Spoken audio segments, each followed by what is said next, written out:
ये बहुत कुछ नेगेटिव बोल दिया, थोड़ा पॉजिटिव भी बोल देता हूँ। एक चीज़ जो बहुत क्लियर होती है ना कि अच्छा, इसको तो अभी मैं बेयर मार्केट कह रहा हूँ, लेकिन मतलब ये बेयर मार्केट नहीं है, करेक्शन है। लेकिन करेक्शन, बेयर मार्केट, जो मर्जी कह लीजिए, पोर्टफोलियो बनाने के लिए ना बेस्ट अपॉर्चुनिटी थी। आज सुबह सुबह मैंने एक बहुत ब्यूटीफुल कोट पढ़ा था कि corrections are when the next millionaires are made. मतलब अगर आप करेक्शंस में और जब नीचे मार्केट आ रहा है उसमें अगर आप स्टॉक्स बाय करेंगे, चलती मार्केट में तो हर कोई बाय करता है, वो इन्वेस्टिंग थोड़ी ना होती है, वो तो प्योर ट्रेडिंग होती है।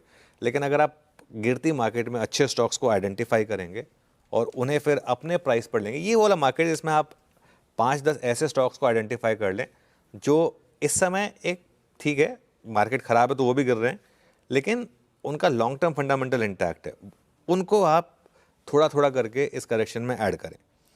लेकिन एक चीज़ समझ लीजिए, अगर आप ट्रेडिंग कर रहे हैं, और ट्रेडिंग में हमारा व्यू बहुत क्लियर है पिछले कई दिनों से कि ये मार्केट सेल ऑन रैली वाला मार्केट है, पैसा जो है वो बेच के बन रहा है। अगर आप बेच सकते हैं, अगर आप स्क्रीन को रिस्पेक्ट कर सकते हैं तो ट्रेडिंग करिए, वरना ट्रेडिंग मत करिए। अभी भी ट्रेंड यही है कि आप एक रैली के फेल होने का वेट करें। हो सकता है एक रैली आज भी आ जाए, क्योंकि मार्केट काफ़ी ओवरसोल्ड है। लेकिन जहाँ पर भी वो रैली फेल हो, वहाँ पर मार्केट को शॉर्ट करें बेसिकली, अगर आप ट्रेडिंग कर रहे हैं तो।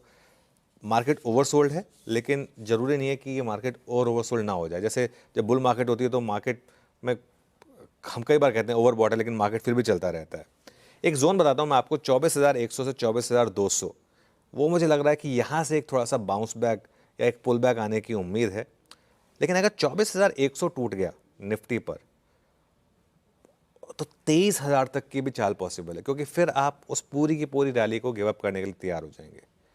आपको याद होगा एक बार मैंने एक बात कही थी कि 22,000 अगर आया तो हम 10 महीने की मैं अपनी SIP एक साथ डालने वाला हूँ।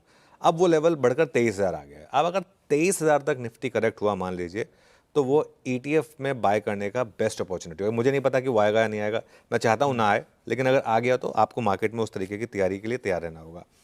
एक और चीज़ जो इस मार्केट में नहीं करनी है, एक बॉटम पकड़ने की गलती मत करें इस मार्केट में। बहुत लोग कह रहे हैं कि अच्छा यहाँ पे बॉटम बन गया, यहाँ पे बॉटम, नहीं, वो मार्केट अपने आप बताएगा आपको, और वो पता भी नहीं चलेगा आपको। वो इन अ सेंस कि हाइंडसाइट में पता चलेगा, लेकिन अभी इस समय उसको पकड़ने की बिल्कुल गलती मत करें।